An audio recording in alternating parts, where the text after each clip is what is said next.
the history of snowboarding, there's definitely a chapter which is Spencer O'Brien. What sets Spencer apart from the rest of the women's riders is in her DNA. She has incredible strength, and you can tell that without her even having to speak. When she does speak, people turn their heads and listen.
I was born in the small native village of Alert Bay. My mom and all of her siblings were born there, and yeah, that place is home for me. I always just knew that I was native. It was like never something that we had to like talk about or that I had to be like told, I guess. My younger sister, you know, especially when she was a baby, I just wanted to, you know, be her big sister and baby her. Culturally, we were not engaged at all. It's not something we grew up with. Hi, Dad. Alert Bay was a great place for a kid like Spencer because at a young age, they were afforded so much freedom. She was a real tantrum queen, but by the time she was 4 or 5, you could really see the bossiness or the leadership quality in her. She'd do anything, like if she went to collect pop cans, she'd fill a truck. Didn't matter what she did, she was very fast. So I noticed Spencer's competitiveness. Would it have been T-ball? It was more and more and more noticeable too the older she got. She was quite a poor sport too. I was a psycho, to be totally honest. I don't know where the competitiveness came from. Maybe from being the youngest sibling, like always trying to like catch up to my sisters or be on the same level as them even though I was younger.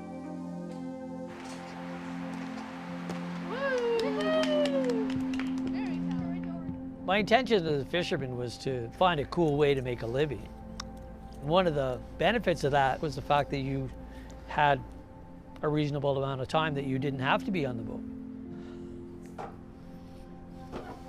Having that extra free time and a bunch of kids to spend it with, you know, was a real bonus. Going to Mount Cain as we were children, we would get up. It felt like the middle of the night because we'd have to take the first ferry, which was at 6 o'clock in the morning. And then, so yeah, getting up very early in the morning and then getting home very late at night. Long days. My dad was very dedicated.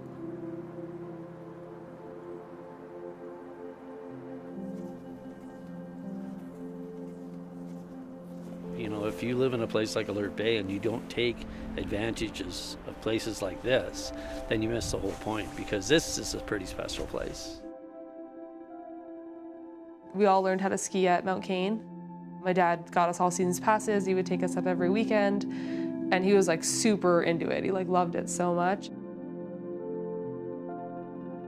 I learned how to ski when I was 2 and switched to snowboarding when I was 11.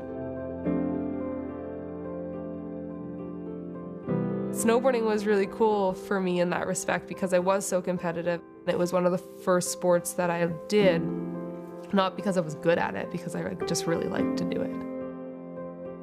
For those first like 4 or 5 years, I think I mainly rode with my dad, and we would learn tricks together, encourage each other to hit certain features or jumps in the park.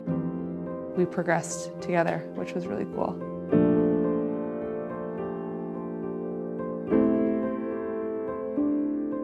I started to meet other kids who were my age who had sponsors, and I was like, I want a sponsor. Like, look at how crappy my stuff is. I want free stuff. My dad's never gonna buy me anything. I actually wrote a handwritten letter to like the Burton head offices. I just was like, hey, I'm Spencer. I am 12 years old and have been competing for 2 years in the 16 and under girls. I have competed at the Nationals in Quebec. I can't give you an exact number of how often I heard from her, but she was more persistent than anybody else who'd approached me for sponsorship. And at that age, she seemed to be doing it all on her own as well. There was no parents calling me, it was all her. I emailed him after every contest. It didn't matter how good or bad I did. I emailed him and I was like, hey Jeff, this is how I did. Hey Jeff, I learned this trick. Hey Jeff, like, want to give me something yet? Like, and I think he honestly just got annoyed at me. It was enough that eventually I just caved and said, yeah, let's do stuff.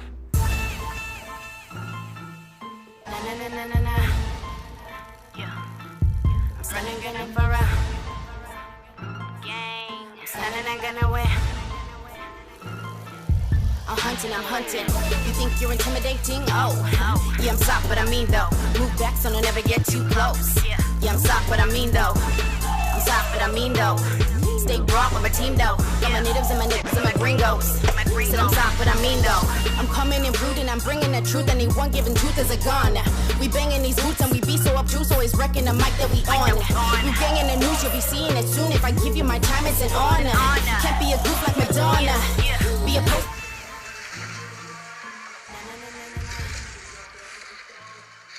It was actually my husband that watched her on video and then realized she could really be a professional snowboarder. And he said, someday we'll see her at the Olympics. She was super committed to snowboarding. She was super serious. And I just knew that she was like 150% committed to her #1 goal, which was, you know, like climbing to the top of the X Games podium, going to the Olympics, and just being the best snowboarder she could possibly be. You gon' do what you gon' do, but blessings only come to those destined for the throne, boo. It's the ire that propels me through the fires of hell. The sight inspires and melts the soul inside of me. Turn into incendiary jelly inside my very being, set me off.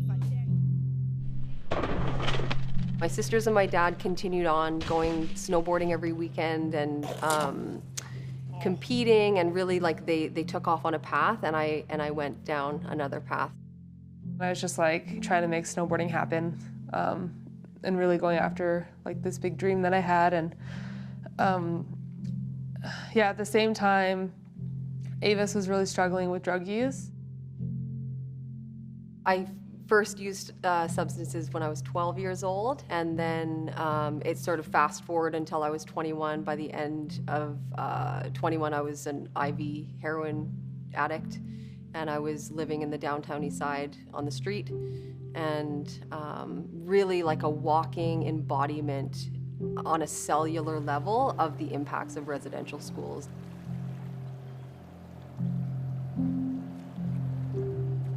So that dysfunction and that abuse was really placed on our people in those institutions, and then it just trickled down.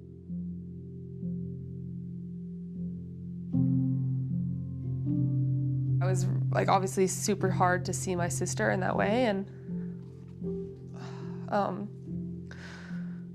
sorry.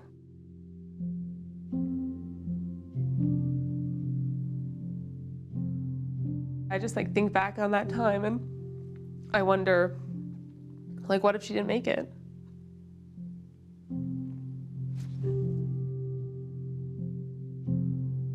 I was suffering, really suffering, and something came over me. It was like an outside spiritual force that entered my being and helped me to see that there had to be more for my life than this existence.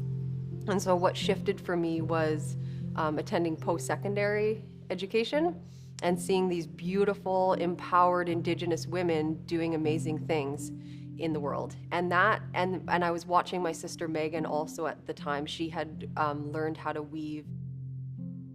When she offered to teach me how to weave, I said yes. When I touched cedar for the first time, it started the journey of taking that shame that had been bred into me, those 100-year period where my ancestors experienced that, and it started to take that shame out of me. We really connected again, I think, as she went through her recovery. Kind of reopened a lot of doors to culture and to where our culture fit within our family. I know it was a huge catalyst for Avis and for her, finding her identity.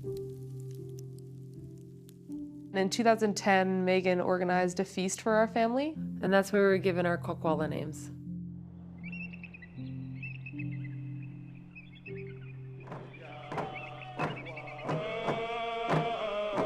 When you enter the big house, everything changes. In the winter months, we connect with our ancestral spirits and share in our potlatch.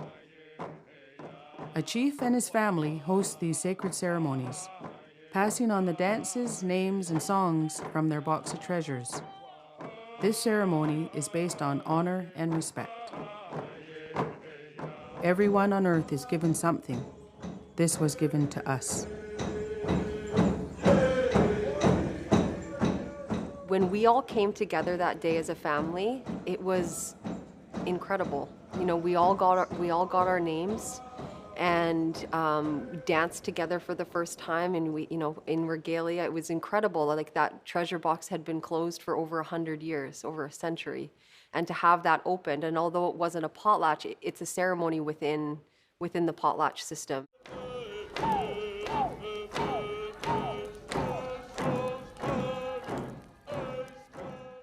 People of the day wanted us to stop our potlatches. People were arrested for handing out gifts, for making speeches, for dancing, or anything to do helping in the potlatch. They weren't allowed to practice their customs. Potlatch isn't just Indian dancing and singing.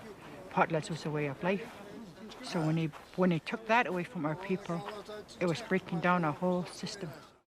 I unfortunately was not there for that. At that point in my life, I really didn't make space or time for that, for culture or for family at all, really. I was doing my own thing. I was snowboarding, and I remember Avis called me to give me my Kwakwala name, which is Mokuga, and it means mountain goat woman. And I think I probably made a joke about it or something. Like, I really deflected that part of my life, like, with humor or sarcasm. It was never something I hid. It was just like never something I broadcasted. When I was younger, all I wanted to be was a snowboarder. So I never cared about people knowing anything other than that. Spencer's been doing really well on the Do Tour this year. There's a switch backside 540. And those trips, the first section. Spencer O'Brien out of Canada, hometown, fourth name. Impression, if she can pull this, get it, 720. Nice. Just walls, no love, energy taken, energy mistaken, energy hating, wall and wall, fall and fall, call and call, stall and stall. Too many feelings, too much healing, too many ceilings, heavy lifting. Spencer was always such a hard charger.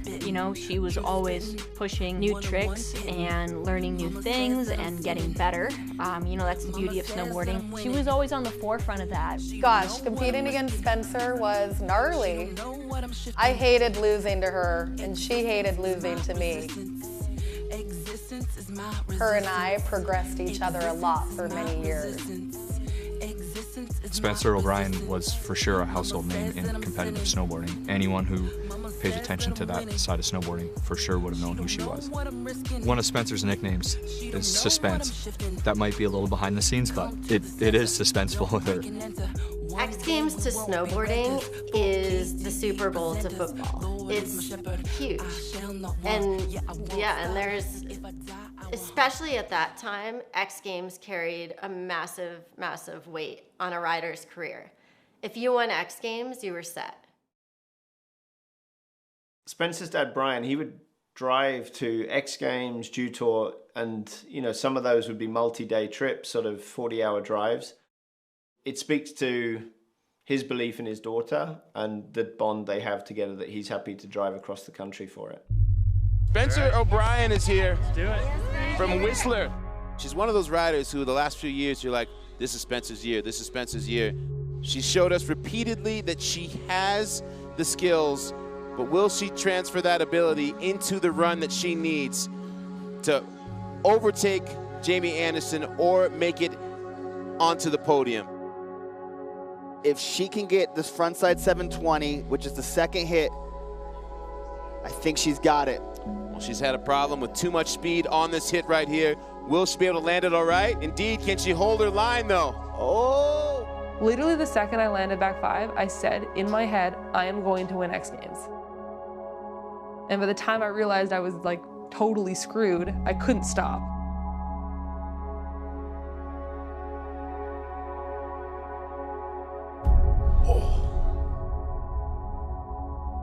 Oh, she went down so hard. It wasn't even the knuckle, like she missed the knuckle. And so that, like when you think about how fast she's going and that level of impact, that's a hard hit to your body.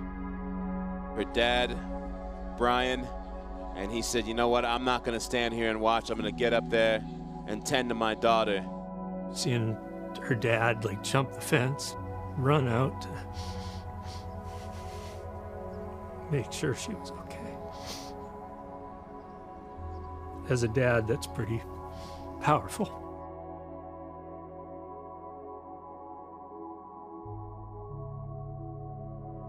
And when you snowboard at the elite level and you're competing at the elite level, you ultimately have a lot of falls. And so as she fell, you would have trauma associated with that. But we just found that her system wasn't quite as resilient and wasn't seeming to heal quite as quickly and seemed to have a bit more lingering in the symptoms that she was dealing with.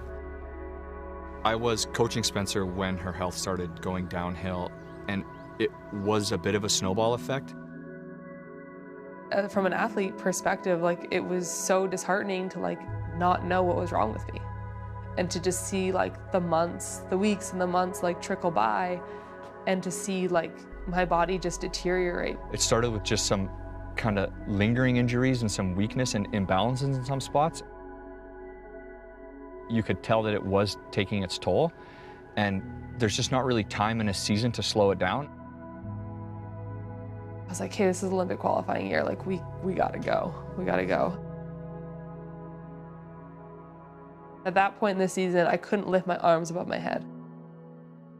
You would just start hearing that she was getting tests done and trying to figure out what was going on, and then kind of all of a sudden, she was bad.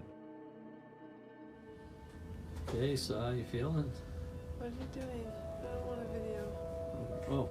She told me that she was so ill that without her medication, she couldn't walk. She couldn't get out of bed. And I had no idea that it was that severe.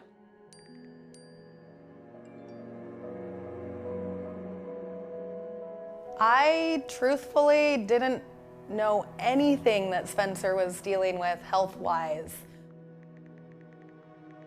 She was really quiet and she didn't really express a lot of what was going on with her personal health or with any family issues or anything. She was just kind of always like subtle and held it down. I did not want anyone to know. I lied. I said I was rehabbing a different injury than I was. I said I couldn't go on some days. I said I was saving it for a bigger event. Like, I don't know. I just made up a million different reasons why I couldn't or why I wasn't. For December of 2013, with the Olympics being February of 2014, she was unable to physically ride a snowboard. Never mind tricks, spins, landing, 60-foot gaps, impacts, falling. She couldn't ride a snowboard. I was apprehensive for sure at that time if she was going to be able to make the Olympics. I knew that she would do everything she could, but it did seem a little far away when you can't get out of bed. Through the lead of her medical doctor, she saw specialists and continued with the investigations, and ultimately was unearthed as a diagnosis of rheumatoid arthritis. He was like, "You have RA." He's like, "You have to have rheumatoid arthritis. I don't see what else this could be."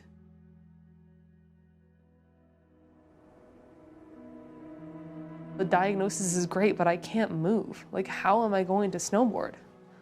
Like, this doesn't help me. I need, like, relief. I called my doctor, and she ended up prescribing me a pretty gnarly medication called prednisone, which is actually a steroid, and I actually needed to get a therapeutic exempt from the IOC. All of a sudden, that unlocked her physical body. Everywhere I go, the people really want to know who I is and who I be. They stop and stare when they see me. If it's at once, no need to repeat. Run up on me, watch you fall to your knees. Tip my hat when it's time for the kill. I mean, the moment I had relief, it was just like everything kind of started to open up again. I was like, okay, like maybe I can do this. Like maybe I will be able to snowboard. Maybe I will be able to go to the Olympics. Got it out the mud, now it's racks in my sleep. Look to God, he supplies my needs. At 1:15 a.m., just moments before Spencer O'Brien takes her first run down the mountain in Sochi, the Legion Hall back in her birth town of Alert Bay is alive with the native chant, wishing her well thousands of kilometers away. How are you feeling right now? What's your anticipation? How am I feeling? Yeah. I'm picking my nails. And finally, when O'Brien enters the starting gate, there's a deafening cheer. And then seconds later, when she's on the course, screams of delight and disbelief that their own is competing in the Olympics. But O'Brien has difficulty on the course, scoring a low 30 in the first heat. And when she's up for her second and final run, reality sets in here that this time isn't meant to be. She came up a little bit of a hand drag on the back 7 on the second jump and had to skip the third jump. Oh, your heart just breaks, you know? Like, you watch your friends go and pour everything into this thing, and you're just standing there, and it's like, I know exactly what it's like when you don't perform in the Olympics and your heart breaks in a million pieces on live television. I would imagine you have to have some time to recover and recalibrate, maybe rebuild your esteem and all of that as well. No matter who you are as Indigenous people, is that throughout a certain time of your life, if you're not connected to your culture already, it'll start bubbling up within inside of you. There's anything from DNA memory, from passed down from your ancestors, to just the simple calling of your dreams. I think it was the first week of June that I came back to the Bay and spoke at the schools, and everyone surprised me with the homecoming event up at the big house, and yeah, it was really, really special. And it was overwhelming, not just because I felt so loved and supported, but yeah, I think because, yeah, I just felt like this power that I hadn't felt in a really long time. And it was definitely, I think, like a turning point for me, and being like, oh, like, there should be more of this in my life.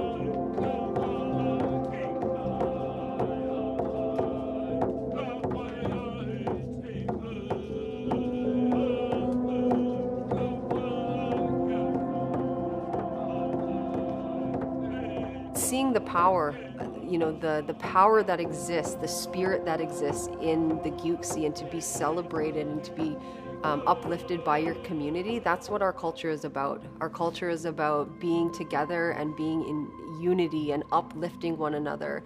And she really got a chance to experience that, and I think that that was, there was definitely a shift there for her.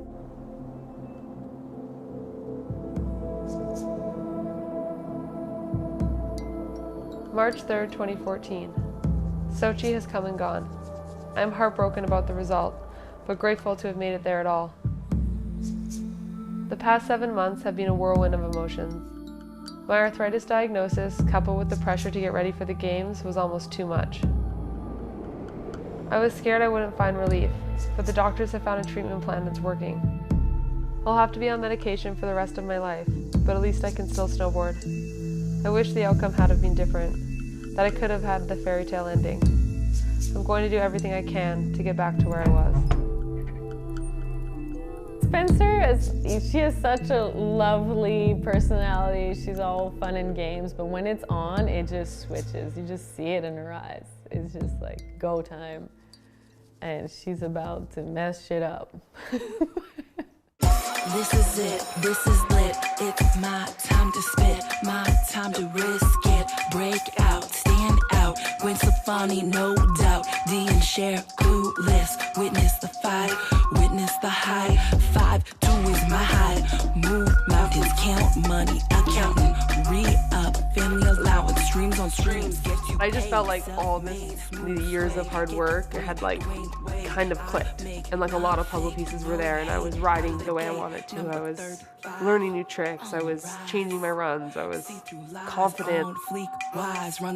Dropping in now, making her 10th X Games appearance, Spencer O'Brien. I remember being in Colorado and going up the chairlift and seeing, like, looking beside me and seeing one of the jumps that she was going to go off of and being like, what the heck? So it's her third and final attempt. Spencer is in fourth. If she wants to move, this is her chance. And she put it down.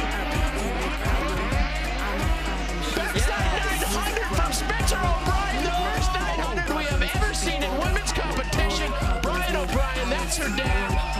Get out of town. We've never seen it before in the history of this event for the women, and she doesn't make the podium. I mean, that's crazy. When Spencer did that backside 900 at the X Games and she got fourth, it was absolutely shocking that she didn't get on the podium.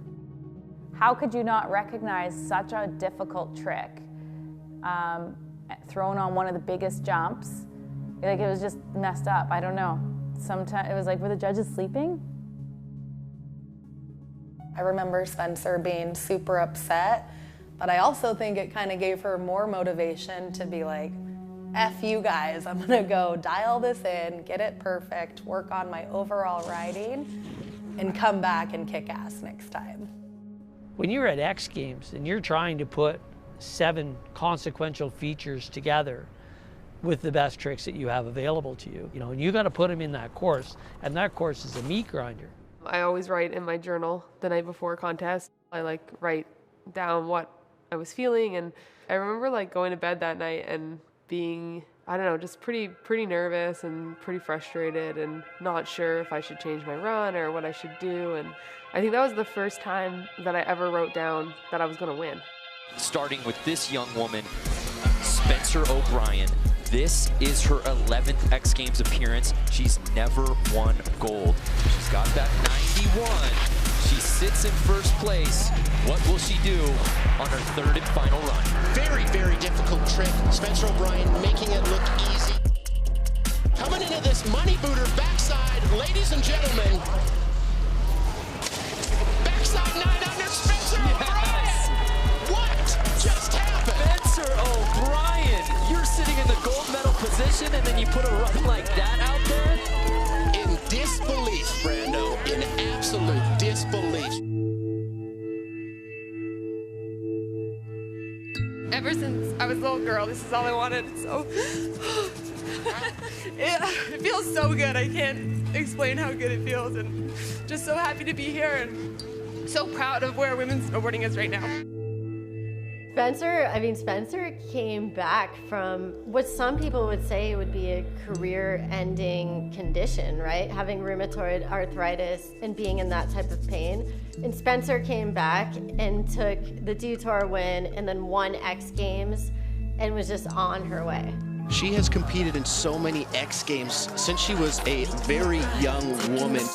Catching the heights, standing in the lights, center stage. There's that frontside 360 off. Nice. There's that nose slide, backside 180 out. Switch backside 7 again. Spencer O'Brien in her 13th X Games appearance, owning 5 medals. Rebirth, feel your worth, Mother Earth, she gives you life, afterlife, spirit world. Protect your girl like a pearl, honor, love, and respect. Backside 7, Spencer O'Brien is back in the mix. The 30-year-old O'Brien is considered one of the top snowboarders in the world. She's an X Games gold medalist and world champion, but she's yet to hit the Olympic podium. But now O'Brien says she's symptom-free and ready for redemption, competing on the world's grandest stage with her hometown and home country right behind her.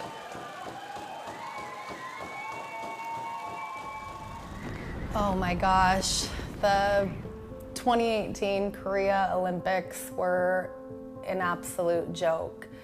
Yes, I'm so thankful I was able to get a rundown, but the overall showing of women's snowboarding was devastating. Ferocious winds are causing problems for athletes during the first week of the Winter Games.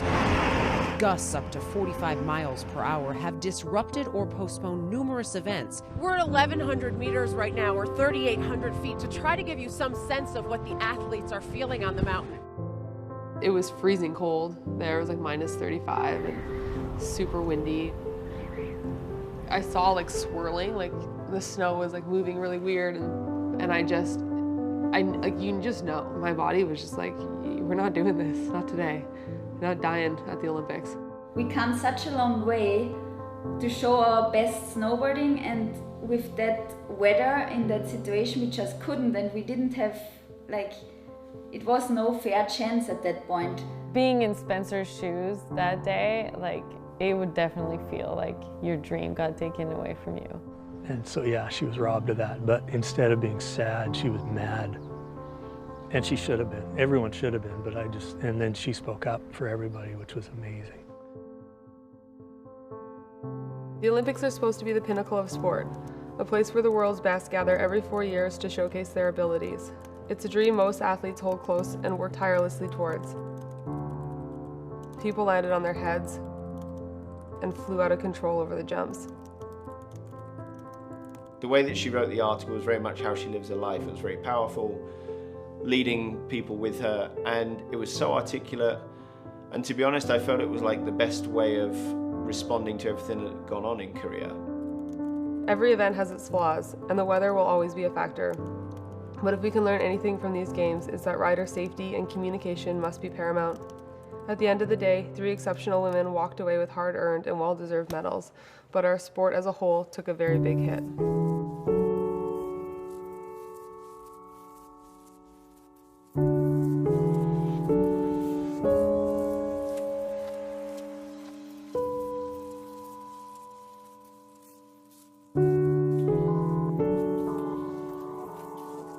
For a large portion of my life, snowboarding filled a lot of voids.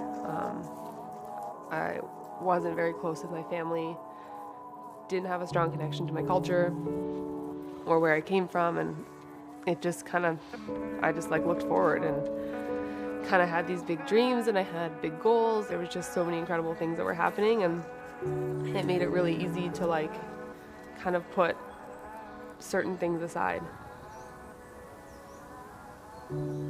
There was for sure times when I felt like a fraud, or not being able to pronounce Kwakwakiwa properly in an interview, or not knowing that I was Haida, and being asked questions about, what clan and what Namima I'm from, and not knowing the answers to that was really hard. I think there's massive value in knowing your heritage and knowing where you come from. The first time I ever came to Haida Gwaii, it was literally like coming home. I've traveled the entire world and I've never had the feeling like I had the first time I stepped foot on Haida Gwaii. Spencer came here 2018, just in time for us to give her a Haida name. She's a leader, a precious leader woman. You know, just by looking at her, she strikes you right away.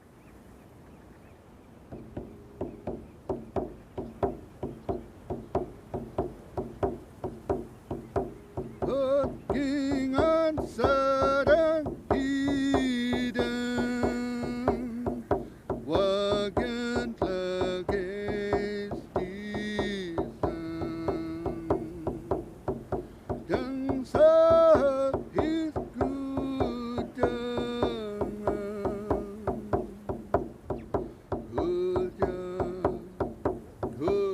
Names are given by the aura you project and the things you do.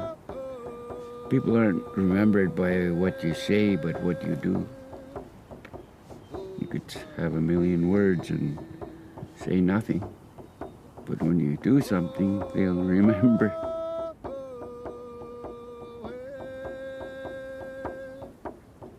The names are very important. They carry a back history with them. And you need to maintain that history and that dignity that came with that name. When you leave this world, the Creator knows who to call, so you have to have a name. And with no name, the Creator can't find you. So that, in that part, it's important to have a name. The more Spencer starts to reclaim those parts of her identity, the stronger of a leader she's going to be, and the more she'll be able to step into that role for herself.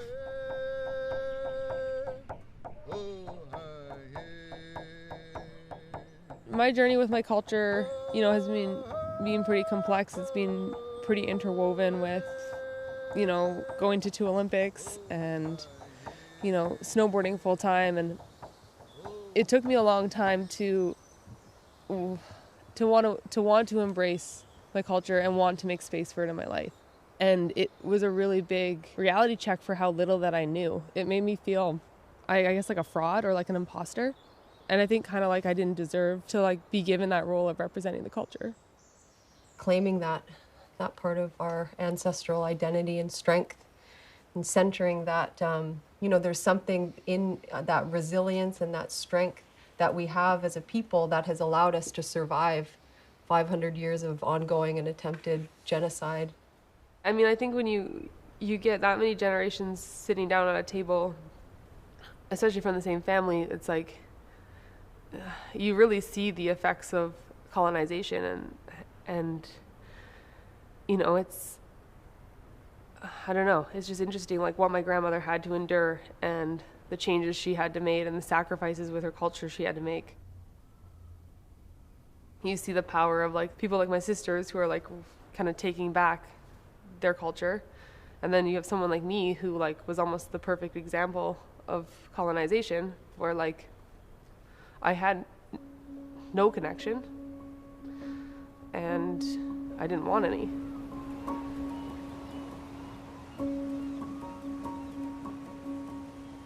But then you have someone like Custa now too, who, she's she's teaching me.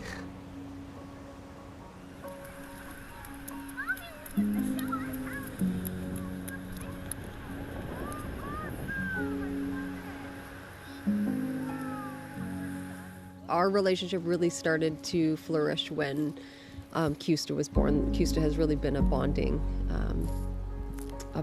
force in Spencer and I's relationship.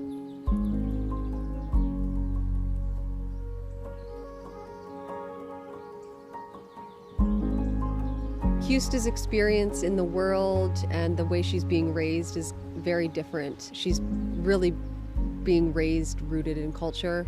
She already has a Haida and a Kwakwala name. Because Custa's learning to dance, like I just want to go to every potlatch that she's going to be at, because if she's dancing, I want to be there to see her dance. She's made us all want to do more with culture, just to sort of show her that we're doing it too.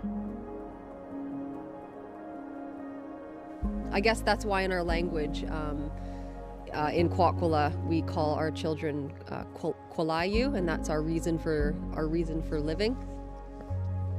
And that's really what she's been in our family, is like bringing everybody together.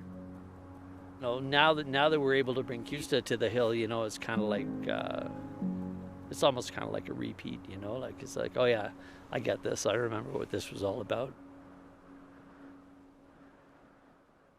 She's gonna come up knowing who she is, knowing where she comes from, and not having any shame around that.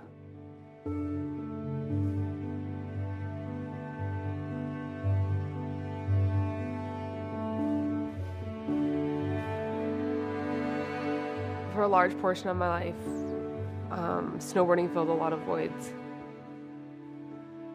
For me and my dad, it's really big. It's how we bond, and it's a big foundation for our relationship. But yeah, I think as I get older, I've realized that it's not the only thing, and it doesn't.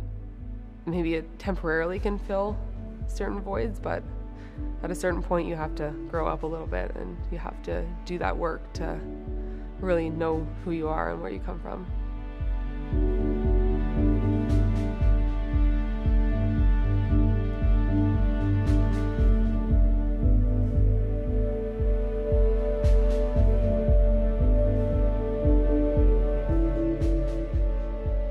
My connection to the mountains and my connection to nature is like a big way that I experience my culture, and kind of finding a way to intertwine those two has been really special. So I'm not competing anymore. I've been spending my winter in the backcountry. Oh, that's beautiful. Yeah, so riding lots of fresh snow and wow, lots of time in the mountains. It's really nice. You gotta be pretty gutsy to be doing that. And then there's another one here. And then kind of taking what I did competing in slopestyle and trying to bring it into the backcountry. Yeah. But the landings are a lot softer. Holy. Reach the sky. I am the light at night. Your hair can reach so high. Watch me rise. Reach the sky. I am the light at night.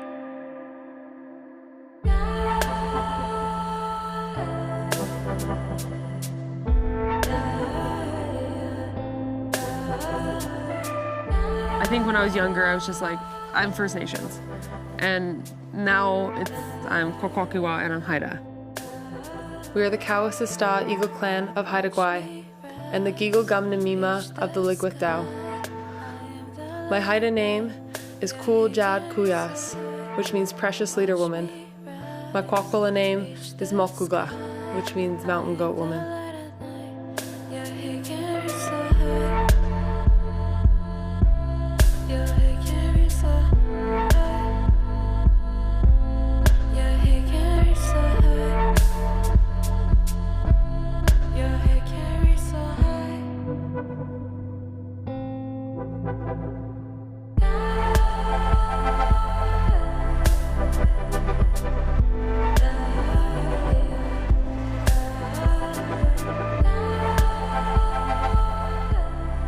It's not what you say, it's what you do.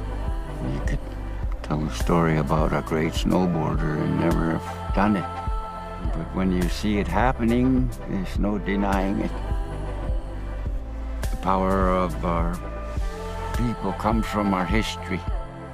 Yeah, the Creator doesn't go around pointing which way you go. You have your own freedom as to what you do and say. So you just go by the signs that show up once in a while. in the way signs come to you, you need to interpret them yourself, and you need to get in touch with every part of you to interpret it properly.